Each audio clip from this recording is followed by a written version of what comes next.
Pensemos na seguinte situação por um segundo. E se a gente andasse por aí, com uma agulha hipodérmica conectada direto na veia 24 horas por dia? Nossa, essa é uma imagem bem intensa para começar, hein? Pois é, mas pensa bem.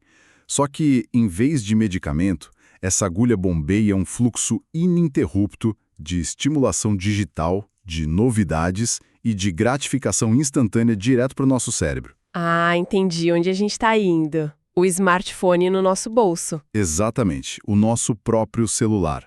E é a partir dessa provocação brutal que a gente abre a nossa imersão de hoje aqui no Psinhádio. Um mergulho que promete, né? Porque a gente vai entrar num território muito familiar para todo mundo, mas com uma lupa científica. Com certeza.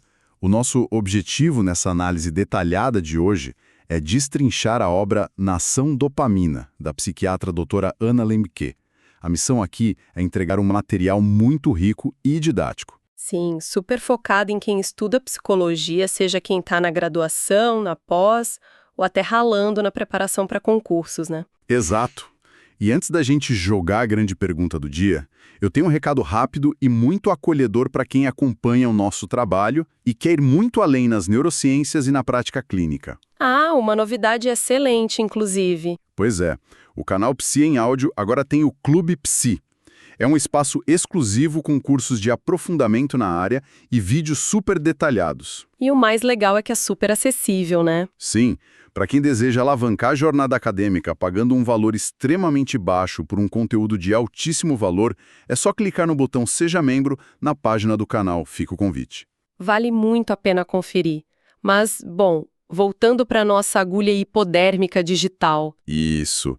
A grande questão que a gente vai desempacotar hoje é a seguinte: por que, vivendo na era de maior abundância, de conforto e facilidade tecnológica de toda a história humana, a nossa sociedade está mais ansiosa, deprimida e infeliz do que nunca? Olha, essa é sem dúvida a contradição que define a nossa época.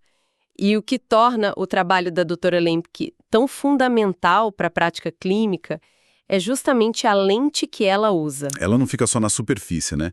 Tipo, culpando a cultura ou a sociologia de forma isolada. Exato, ela vai direto na neurociência fundamental.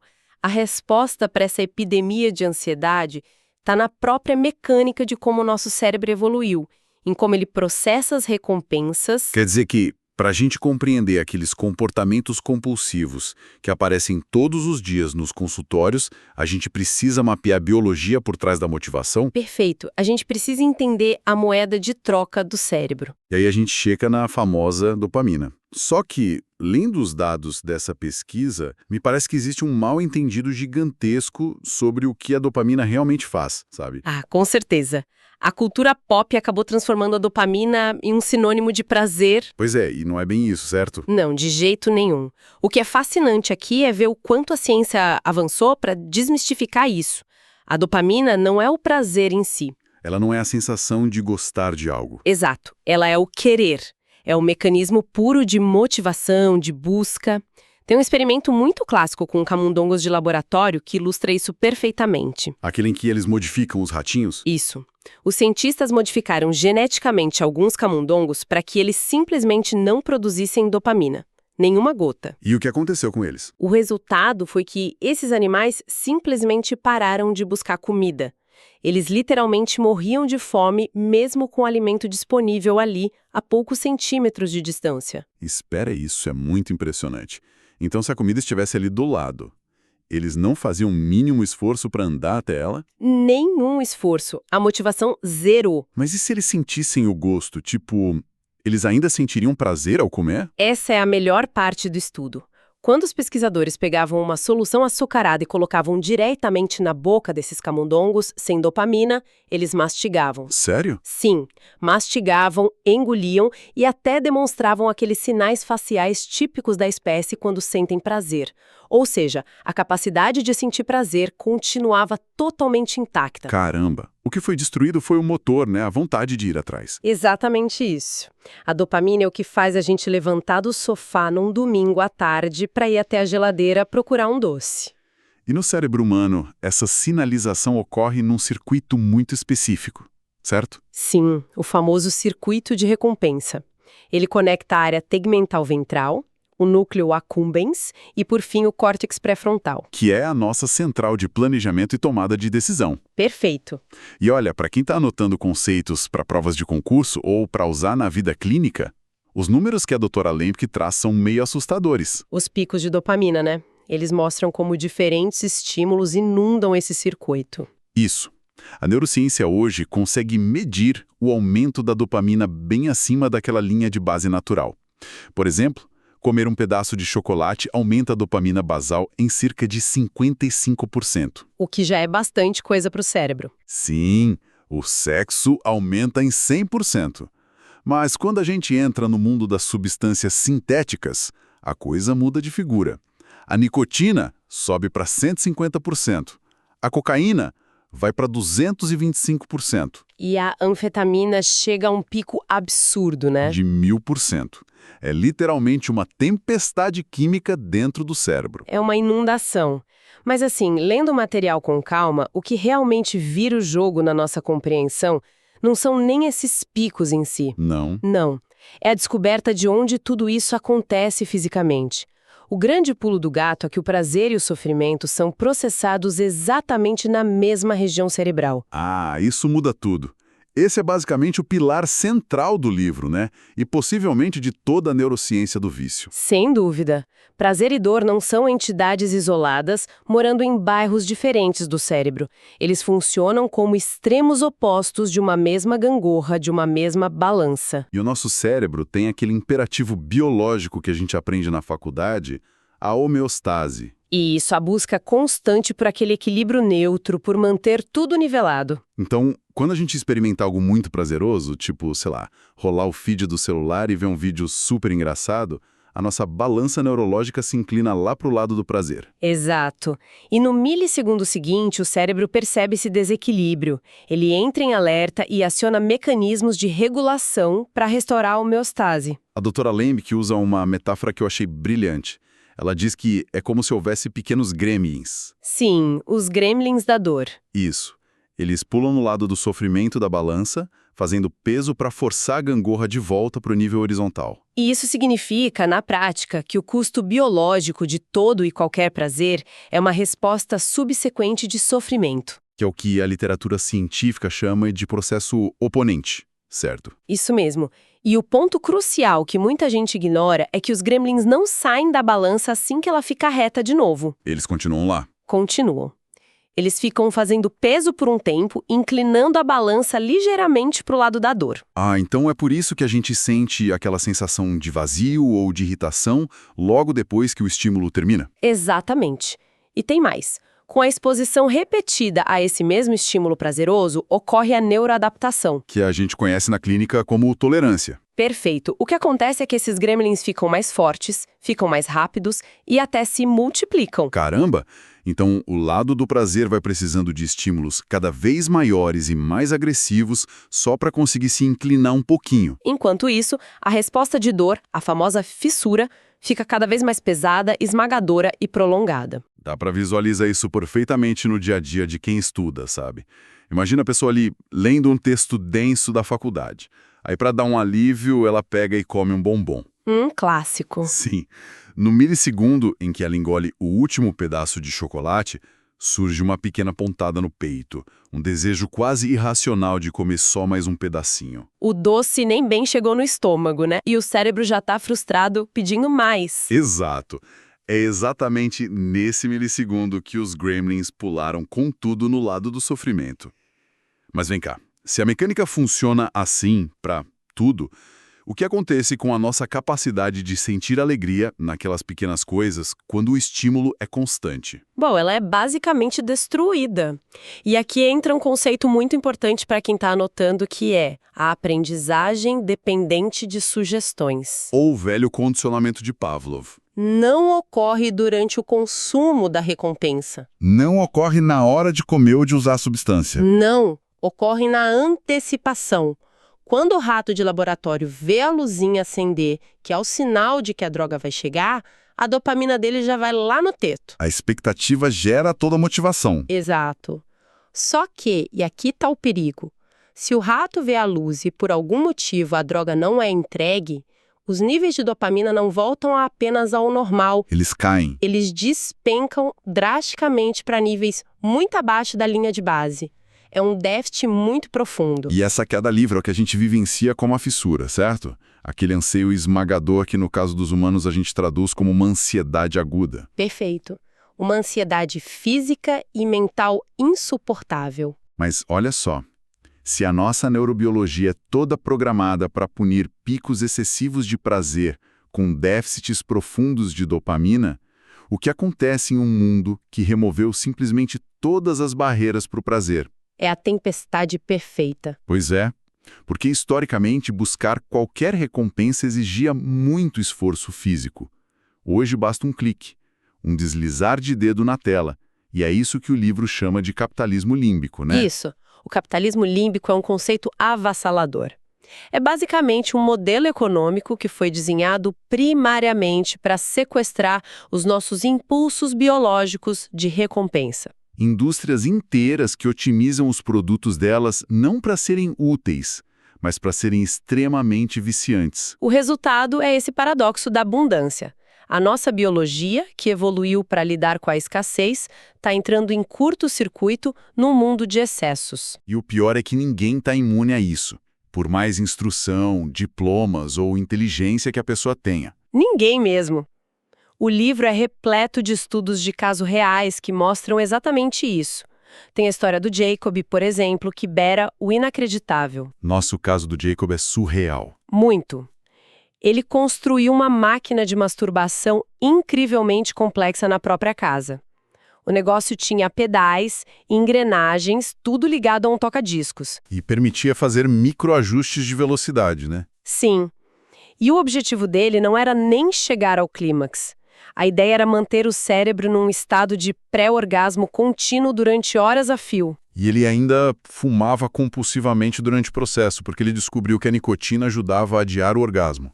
Quer dizer, ele passou anos alheio à própria vida. Preso nesse loop dopaminérgico bizarro. Mas assim, lendo isso, a reação instintiva de qualquer um é pensar que o Jacob é um caso atípico extremo, um ponto fora da curva.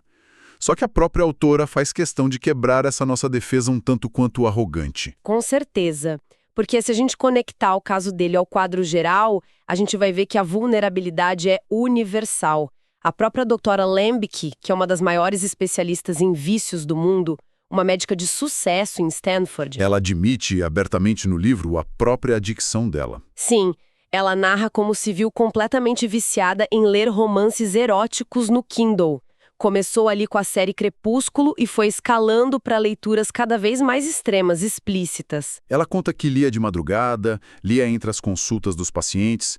Ela começou a negligenciar o sono e até a presença com os próprios filhos. E se a gente for pegar a definição clínica de adicção, é justamente o consumo contínuo e compulsivo de uma substância ou comportamento, apesar de todos os danos colaterais visíveis. E ela, com todo aquele conhecimento psiquiátrico de ponta, estava presa na mesmíssima armadilha que os pacientes dela. Isso mostra que a adicção moderna não é uma falha de caráter ou uma falha moral. É uma falha arquitetônica da nossa interação com o ambiente. E tem um outro desdobramento clínico dessa exposição constante que me chamou muita atenção: a nossa atual intolerância ao tédio. Esse é um ponto crítico. O caso da paciente Sophie ilustra bem. Ela era uma universitária e relatou para a psiquiatra que era fisicamente incapaz de caminhar do dormitório até a sala de aula sem estar com fones de ouvido. Ela precisava estar ouvindo um podcast, música, vídeos o tempo todo. Sim. O simples pensamento de caminhar 10 minutos em silêncio sozinha com os próprios pensamentos causava nela ataques de pânico. O caso da Sophie, na verdade, é muito emblemático de uma geração inteira. Hoje, existe um esforço colossal das pessoas para fugir de qualquer resquício de desconforto emocional. E ao tentar bloquear o tédio ou a ansiedade com essa estimulação digital constante, a pessoa está, na verdade, empilhando mais gremlins lá no lado da dor da balança. Exatamente. O resultado é que aquela ansiedade de base, que a pessoa tentava evitar a todo custo, acaba se tornando a configuração padrão do cérebro dela. Bom, Antes da gente entrar nas soluções e na parte do tratamento, eu quero fazer uma pausa estratégica aqui, porque o papo está excelente. É um bom momento para respirar. Pessoal que está acompanhando a gente, se vocês estão gostando desse conteúdo, não esquece de deixar a curtida no vídeo, compartilha também nos grupos de WhatsApp da galera de psicologia. Isso ajuda demais a levar essa informação para mais pessoas que estão nessa jornada acadêmica e clínica. Com certeza. E lembrando que, para quem quiser se aprofundar de verdade nesses conhecimentos, tem as nossas sugestões de bibliografia completas aqui na descrição do vídeo. E claro, reforço o convite para vocês conhecerem e integrarem o Clube Psi. Ajudem o canal a crescer. É isso aí. Mas, voltando para a clínica. Essa intolerância à dor levanta um questionamento muito espinhoso sobre a própria medicina e a psicologia das últimas décadas. Um questionamento super necessário. Será que nós, profissionais da saúde, não somos cúmplices disso tudo? Porque a gente passou muito tempo com a ideia de que qualquer sofrimento humano precisava ser imediatamente erradicado ou medicalizado. E a autora faz um paralelo fortíssimo com a epidemia dos opioides lá nos Estados Unidos para ilustrar isso. Sim, houve uma época em que a classe médica acreditava que a dor sempre retardava a recuperação. Então eles começaram a prescrever remédios pesadíssimos como o Oxycontin para qualquer pequeno desconforto. Essa análise histórica que ela traz é muito brilhante. A medicina moderna basicamente adotou o princípio de que a dor é sempre patológica e ruim. Sendo que, biologicamente falando, algum grau de dor ou desconforto é um sinalizador essencial para a sobrevivência. E para a cura, né? Exato. Ao tentar proteger os indivíduos de toda e qualquer dor física, ou até do tédio mental, a gente acabou alterando o ponto de ajuste hedônico da população como um todo. A gente criou uma sociedade de pessoas anedônicas. Sim, a anedonia, que é aquela incapacidade crônica de sentir prazer nas atividades normais e cotidianas da vida. Pessoas que mal conseguem sair da cama para trabalhar ou estudar. Que se sentem cronicamente exaustas e não porque estão doentes no sentido tradicional de um vírus ou bactéria. Mas porque as balanças de prazer e sofrimento delas estão totalmente travadas lá no lado da dor, justamente por causa do excesso de estimulação prévia. E aí vem a grande pergunta de $1 milhão para quem atua na clínica. Se a balança quebrou pelo excesso de estímulos constantes, como é que a gente intervém? A boa notícia é que a autora não deixa a gente sem ferramentas. Tem uma saída. A base da estrutura de recuperação que ela propõe é o famoso jejum de dopamina. Mas aqui tem uma pegadinha que circula muito aí pela internet. E como circula? Muita desinformação. A gente vê vídeos prometendo um detox de dopamina de 24 horas, ou sei lá, um final de semana sem telas. Só que a doutora Lemke é categórica ao dizer que isso não funciona, certo? Certo. Ela estabelece um protocolo clínico muito estrito de 4 semanas. 4 semanas. Por que 4 semanas? Parece um número meio arbitrário tirado da cartola. Parece, mas não é arbitrário não. É um prazo puramente neurobiológico. É o tempo exato de adaptação dos receptores lá no cérebro. Ah, entendi. A doutora Lemke apoia essa afirmação em pesquisas bem robustas de neuroimagem, especificamente nos estudos da doutora Nora Volkow, que é diretora do Instituto Nacional de Abuso de Drogas nos Estados Unidos. E o que esses estudos de imagem mostram? Através daquelas tomografias PET, foi observado que, em cérebros saudáveis, as áreas que são muito ricas em receptores de dopamina brilham intensamente na imagem. Ficam bem vermelhas e laranjas. Certo. Mas em cérebros de pessoas com uma adicção severa, essas mesmas áreas ficam opacas e inativas. O que é mais assustador é que 2 semanas depois de o indivíduo cessar completamente o uso da substância... 2 semanas limpo, digamos assim? Isso. Os exames mostram que o cérebro continua pálido, os receptores continuam suprimidos e os gremlins ainda estão lá pesando na balança da dor. Ou seja, se o paciente tenta parar e, por pura exaustão, ele desiste no 15º dia, ele acabou desistindo justamente no pico do sofrimento. Exatamente. O cérebro dele ainda não teve tempo hábil para religar as conexões e produzir novos receptores. Então, as 4 semanas contínuas de abstinência são o tempo mínimo que a neuroplasticidade requer para que as proteínas receptoras voltem a se formar. E para que os gremlins finalmente saiam da balança, permitindo que a homeostase seja restaurada. Só depois desse mês completo é que a pessoa volta a ter a capacidade de sentir prazer com os estímulos normais de um dia comum. Mas a gente precisa ser muito realista na clínica, né? Dizer para um paciente ficar 4 semanas inteiras sem a droga de escolha dele, seja ela o álcool, a maconha, as redes sociais ou jogos de videogame, É quase pedir o impossível se a gente contar só com a força de vontade dele. é uma sentença de fracasso. Porque no momento exato em que a fissura bate, a força de vontade simplesmente evapora. Como é que a pessoa vai manter o jejum quando o cérebro dela está gritando em desespero por um alívio? E aí que entra uma ferramenta técnica maravilhosa que a autora detalha, que é o autocomprometimento. Como funciona? Como a força de vontade não é um recurso confiável ao longo prazo, a gente precisa criar barreiras concretas entre a pessoa e a substância. E isso tem que ser feito enquanto o córtex pré-frontal dela ainda está no comando, no momento de sobriedade. Entendi. Então o autocomprometimento é a construção prévia de restrições. Isso. Restrições que podem ser físicas, temporais ou categóricas. Dá um exemplo de restrição física. Restrição física pode ser literalmente o paciente pegar o console de videogame e jogar na lixeira da rua. Ou trancar o smartphone num cofre com temporizador. Ou até entregar todos os cartões de crédito para um familiar de confiança esconder. A ideia é que a distância física aumente absurdamente a energia de ativação necessária para o consumo, né? Exato. Fica muito mais difícil ceder a um impulso rápido. E as barreiras de tempo ou de categoria funcionam como complementos para isso. Tipo, limitar o uso do YouTube apenas para as noites de domingo, por exemplo. Com certeza. Ajudam a criar um cercadinho de segurança. Mas traduzindo isso para a neuroanatomia básica, para o pessoal que está estudando, essa estratégia de autocomprometimento é literalmente uma forma de proteger o nosso cérebro dele mesmo, não é? Basicamente isso. É o córtex pré-frontal tentando construir muros de concreto para conter a fúria do sistema límbico. Porque o nosso sistema límbico é rápido, ele é puramente emocional e busca sobrevivência imediata. Já o córtex pré-frontal é lento, é lógico e é o único capaz de adiar a gratificação pensando nos objetivos de longo prazo. É uma analogia muito boa. O grande problema de um smartphone com redes sociais infinitas é que ele é um atalho direto e sem pedágio para o sistema límbico. Ele pega o córtex pré-frontal, amarra e joga no porta-malas do carro enquanto o cérebro límbico assume a direção a 200 por hora. Exatamente. A abundância desenfreada de dopamina enfraquece ativamente as conexões físicas entre o córtex pré-frontal e o circuito de recompensa. A gente está perdendo, num nível neurológico mesmo, a nossa capacidade de adiar as recompensas. É por isso que o período do jejum de 4 semanas e essa prática severa do autocomprometimento são tão críticos no início. Eles dão o tempo necessário para o motorista racional retomar a direção do nosso veículo. Perfeito.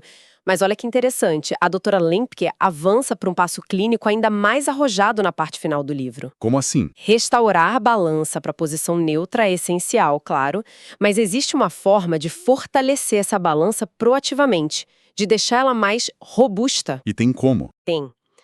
E a resposta que ela traz desafia totalmente o senso comum. Ela diz que nós devemos buscar de forma intencional o desconforto e a dor. Opa, peraí. Vamos muito devagar com isso, porque soa completamente contraintuitivo. Como assim buscar a dor intencionalmente? Num mundo onde o paciente já chega na clínica transbordando de sofrimento e ansiedade, prescrever mais dor não parece ser a coisa mais terapêutica do mundo. Eu sei, parece loucura, mas faz todo sentido fisiológico. Qual é a lógica científica de querer pressionar o lado da dor na nossa balança? A gente entra aqui num princípio biológico fundamental chamado hormese. A hormese é um ramo da ciência que estuda como doses pequenas, moderadas e muito controladas de um estressor tóxico ou doloroso podem, na verdade, tornar o organismo muito mais forte e resiliente. Ah, acho que entendi. O exercício físico intenso seria o exemplo mais clássico de hormese, né? Isso. O exercício é pura hormese. Quando a gente levanta peso, a gente causa microlesões nas fibras musculares, estresse oxidativo e dor aguda no corpo. Só que a resposta de recuperação do corpo é criar músculos muito mais fortes e uma capacidade cardiovascular muito melhor do que antes. Exato. E no nível da dopamina no cérebro, o mecanismo é tão impressionante quanto. Quando a gente pressiona voluntariamente o lado da dor da balança com uma exposição ao frio extremo, por exemplo, nós damos um truque nos gremlins. Então, se eu provoco uma dor física que eu controlo, os gremlins do cérebro acham que precisam restaurar a homeostase e eles acabam pulando para o lado oposto da gangorra. Eles pulam direto para o lado do prazer. Caramba! Como seu corpo está tentando compensar aquela dor intensa que foi induzida, os gremlins do prazer começam a fazer um peso enorme na balança. E o mais legal é que, diferentemente daquele pico rápido e destrutivo que é causado por uma droga, essa liberação de dopamina que é induzida pela hormese é muito mais sustentada. Ela é gradual e duradoura. Isso mesmo. O livro ilustra isso magistralmente com o caso do paciente Michael. Aquele homem que estava em recuperação de uma dependência gravíssima de drogas? Ele mesmo. Além da dependência, ele sofria de dores crônicas terríveis no corpo todo. E sabe o que ele descobriu? O quê? Ele descobriu que tomar banhos diários de água quase congelante funcionava muito melhor que qualquer analgésico de farmácia. Um banho de gelo. Sim. A água gelada era um choque brutal, um pico de dor insuportável no começo.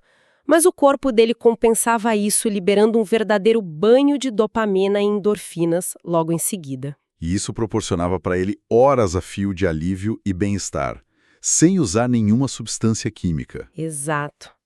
É fascinante pensar que a dor, quando bem administrada e voluntária, vira um remédio para o próprio cérebro. Mas, como toda ferramenta poderosa, é bom a gente destacar o alerta que a autora faz. A dor intencional também pode viciar. Pode sim, a gente vê muito isso na dependência daqueles esportes muito radicais ou até em certos comportamentos autolesivos na clínica. Se a dose de dor for muito alta, a balança quebra do mesmíssimo jeito, só que pelo outro lado. Isso acaba gerando uma tolerância à dor e exigindo que a pessoa busque estímulos perigosos cada vez maiores. Psicológica e social. E é fantástica. A prática da honestidade radical. Para mim, confesso que essa foi a conexão mais surpreendente de todo o livro. Mexe com a gente, né? Muito. Qual é exatamente a relação neurológica entre simplesmente dizer a verdade e o nosso circuito de recompensa? Bom, a questão é que mentir é algo cognitivamente muito exaustivo. Quando a gente oculta quem nós somos de verdade ou mentimos sobre os nossos pequenos hábitos ruins, a gente exige um esforço imenso do cérebro para sustentar múltiplas realidades simultâneas na nossa cabeça. Haja energia mental para isso. Pois é. A autora argumenta, usando base na neurociência, que a mentira constante acaba atrofiando a nossa neuroplasticidade, especialmente naquelas áreas que são ligadas à avaliação de risco e de recompensa. E tem o fator do isolamento também, né? Mentir isola profundamente o indivíduo da sociedade. Isola e cria o que ela define como uma mentalidade de escassez, um estado de alerta onde o mundo parece instável, ameaçador e perigoso o tempo todo, o que só agrava o ciclo da adição, para a pessoa fugir desse estresse. Por outro lado, praticar essa honestidade radical, que significa dizer a verdade sobre tudo, o tempo todo, mesmo quando dói profundamente no ego, isso reconecta e fortalece os nossos circuitos corticais. Perfeito. A verdade sinaliza fisicamente para o cérebro que nós somos, sim, capazes de lidar com a realidade exatamente do jeito que ela é. Isso gera uma mentalidade de fartura e constrói uma base neurológica muito sólida de confiança. E ter a coragem de ser honesto nesse nível leva a gente, inevitavelmente, a esbarrar num sentimento que nós costumamos evitar a qualquer custo. A vergonha. A temida vergonha. Só que a doutora Lempes faz uma distinção maravilhosa entre o que é uma vergonha destrutiva e a vergonha pró-social. Porque a vergonha não precisa ser necessariamente aquele lugar escuro e sombrio onde a gente se tranca no quarto se achando os piores seres humanos do universo. De forma alguma, na vergonha pró-social, nós assumimos as nossas falhas e as nossas fraquezas perante o nosso grupo de convivência. E o que acontece é surpreendente. O grupo nos acolhe e nos abraça em vez de nos julgar ou expulsar. Que é o fundamento básico que faz os grupos de mútua ajuda, como os Alcoólicos Anônimos, funcionarem tão bem há décadas. Eles são todos baseados nessa vulnerabilidade compartilhada. Exato. E aplicando isso diretamente para quem está ouvindo a gente, para quem estuda psicologia hoje, a honestidade radical e a dor intencional precisam fazer parte urgentemente da rotina acadêmica e clínica de vocês. Com certeza. Quantas vezes a pessoa não foge daquela dorzinha de ler um texto super denso que o professor passou, ou fica adiando até o último minuto a análise daquele caso clínico complexo? Ou pior ainda, né? Adota uma postura super defensiva e arrogante quando recebe um feedback negativo de um supervisor lá no estágio da faculdade. Sim, esse movimento instintivo de fuga, essa necessidade constante de parecer que sabe absolutamente de tudo, de manter uma imagem perfeita nas redes sociais ou nas aulas, tudo isso é uma mentira desgastante que impede o crescimento real do profissional. É o que a gente estava falando da hormese. Aceitar aquela ansiedade inicial chata na hora de sentar numa cadeira para estudar, deixando o celular em outro cômodo, isso é uma forma puramente prática da hormese intelectual. A verdadeira intimidade terapêutica e a construção de um bom profissional na área da saúde dependem totalmente de abandonar essa performance de perfeição que a gente sustenta. Assumir o desconforto de não saber a resposta imediata é literalmente o primeiro passo para o conhecimento verdadeiro e para a saúde mental. Sem dúvida nenhuma. Olha, fazer esse apanhado geral, esse resumo fluido de tudo que a gente debateu nessa imersão de hoje, dá pra gente uma dimensão simplesmente incrível de como a mente humana é complexa. É muita informação boa, né? Muita.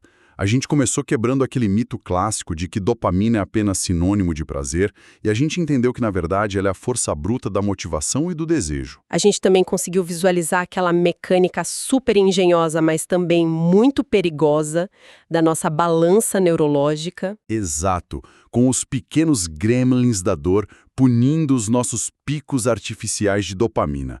E isso explicou direitinho como o capitalismo límbico quebrou o nosso ponto de ajuste hedônico lá para baixo. A gente analisou também o porquê da biologia exigir 4 longas semanas de jejum de dopamina para finalmente limpar os receptores. Menos que isso não resolve. E estruturamos juntos as ferramentas clínicas, como o autocomprometimento, que serve justamente para defender o nosso córtex pré-frontal dos ataques do sistema límbico.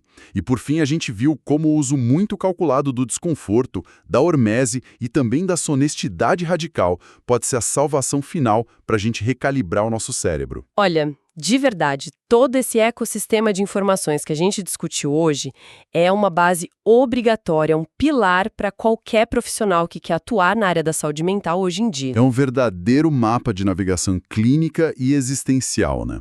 A lição final da obra da doutora Lemke não é ficar demonizando o prazer ou pregar uma vida de ascetismo extremo onde ninguém pode fazer nada de divertido. O foco é nos ensinar o manual de instruções de como operar a máquina do nosso próprio corpo. É a compreensão profunda de que o sofrimento e a dor não são falhas técnicas ou erros do nosso sistema. Eles são engrenagens indispensáveis para a construção de um equilíbrio sustentável. Especialmente nesse mundo moderno que tenta a qualquer custo nos anestesiar o tempo todo. E bom, para encerrar a nossa exploração de hoje, com chave de ouro, é muito importante a gente deixar uma reflexão final, um pensamento provocativo para ficar ecoando aí na cabeça de vocês após o fim desse áudio. Com uma pulga atrás da orelha. Exatamente. Pensem comigo. A gente passa a vida toda aprendendo a fugir, não é? A gente foge da dor, foge do tédio no ponto de ônibus, foge das conversas difíceis com quem a gente ama e, principalmente, a gente foge das nossas próprias falhas, usando as nossas telinhas brilhantes como escudos protetores. É o nosso reflexo automático. Sim, mas e se o verdadeiro e duradouro alívio psicológico que todo mundo procura tão desesperadamente não estiver em encontrar fugas cada vez melhores? E se a chave estiver, injustamente, mergulhar de cabeça nas dificuldades brutas e inescapáveis do mundo real? Talvez a cura definitiva para nossa sociedade que está cronicamente superestimulada e adoecida seja, de fato, a coragem de enfrentar a realidade nua e crua. É a gente parar de anestesiar a dor e começar a usar o desconforto e a honestidade profunda como as nossas bússolas diárias. Com certeza. Lembrando sempre daquela imagem lá do começo. A agulha hipodérmica do mundo moderno, o nosso celular, só terá poder real sobre nós se, todos os dias, a gente continuar oferecendo o nosso braço voluntariamente. Que reflexão maravilhosa! A todos que nos acompanharam nessa jornada até aqui, o nosso muito obrigado. Lembrem-se de checar aqui a descrição do vídeo para pegar as recomendações da bibliografia detalhada de hoje. E inscrevam-se no canal Psim Áudio para continuar acompanhando essas análises aprofundadas e tão fundamentais para a psicologia. E claro, não se esqueçam de dar uma olhada e se tornarem membros do Clube Psi para apoiar a gente. Um grande abraço para todo mundo, bons estudos e até a próxima análise. Até mais, pessoal. Tchau, tchau. Tchau!